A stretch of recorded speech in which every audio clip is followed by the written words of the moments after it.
வருமான வரித்துறையினர் நம்மளை சோதனையிட வர்றாங்க அப்படின்னா, நமக்கு சில பொறுப்புகள் இருக்குது. அது என்னென்ன ரெஸ்பான்சிபிலிட்டிஸ் அப்படின்னு பார்த்தோம்னா, சோதனைக்கு வர்றவங்களோட அடையாள அட்டை, அதேபோல் சோதனைக்கான உத்தரவு, இவைகளை நம்ம சரிபார்த்த பின் அவங்கள அந்த பணியை செய்வதற்கு நம்ம ஒத்துழைப்பு தர வேண்டும். அதேபோல் அவங்க நம்மக்கிட்ட கணக்கு புத்தகங்களை கேட்குறாங்க அப்படின்னா அதை நம்ம தர வேண்டும். அதேபோல் பீரோ, அலமாரி இவைகளோட சாவிகளை கேட்குறாங்க அப்படின்னா அதையும் நம்ம கொடுக்க வேண்டும். அதேபோல் அதிகாரிகள் கேட்கக்கூடிய கேள்விகளுக்கு நம்ம முறைப்படி சரியாக பதில் சொல்ல வேண்டும். இதுதான் ஒரு இன்கம் டேக்ஸ் ஆஃபீஸிலிருந்து ஆஃபீஸர்ஸ் நம்மக்கிட்ட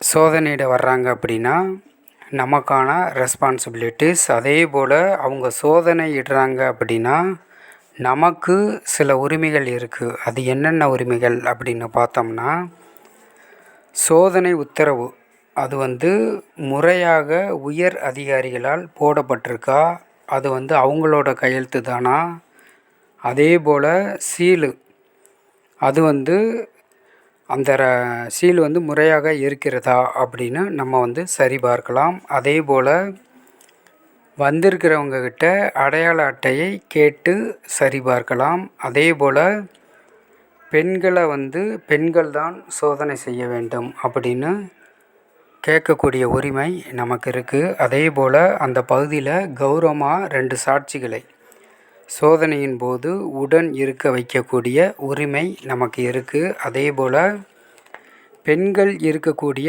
அறை பகுதியில் அதிகாரிகள் நுழையிறாங்க அப்படின்னா பெண்கள் வெளியே வந்த பிறகு தான் அதிகாரிகள் உள்ளே நுழைய வேண்டும் அப்படின்னு சொல்லக்கூடிய உரிமை நமக்கு இருக்குது. அதேபோல் மருத்துவ உதவி நமக்கு தேவைப்படுது அப்படின்னா அந்த உதவியையும் நம்ம கேட்க முடியும்.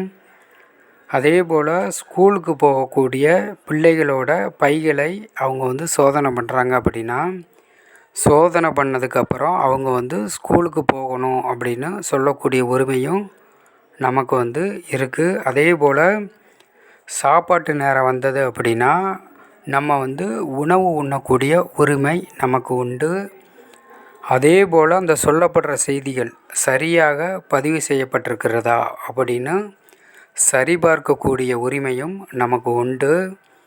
அதேபோல் பறிமுதல் செய்யப்படுற பொருள்களோட பட்டியலோட, அதாவது அந்த பட்டியலோட நகலை பெறக்கூடிய உரிமையும் நமக்கு உண்டு.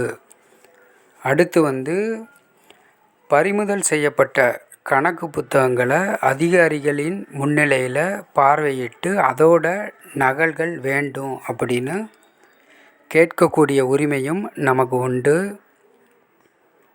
அதேபோல் அந்த பறிமுதல் செய்யப்பட்ட கணக்கு புத்தகங்களை 180 நாட்களுக்கு மேல் அவங்க திருப்பி தராமல் இருக்கிறாங்க அப்படின்னா இந்த பறிமுதல் உத்தரவை மேலும் நீட்டிக்கக்கூடாது அப்படின்னு நம்ம மறுப்பு தெரிவிக்க முடியும். அடுத்து சோதனையிடப்பட்டவருக்கு எதிராக ஏதாவது ஒரு டாக்குமெண்ட், ஒரு ஆவணத்தை வருமான வரித்துறையினர் பயன்படுத்துகிறாங்க அப்படின்னா அதோட நகலை நம்ம கேட்கக்கூடிய உரிமை நமக்கு உண்டு. இது எல்லாமே வருமான வரித்துறையினர் வர்றாங்க அப்படின்னா அவங்கக்கிட்ட நம்ம நமக்கான பொறுப்புகளும் அதேபோல் நமக்கான உரிமைகளும் இவைகள்தான்.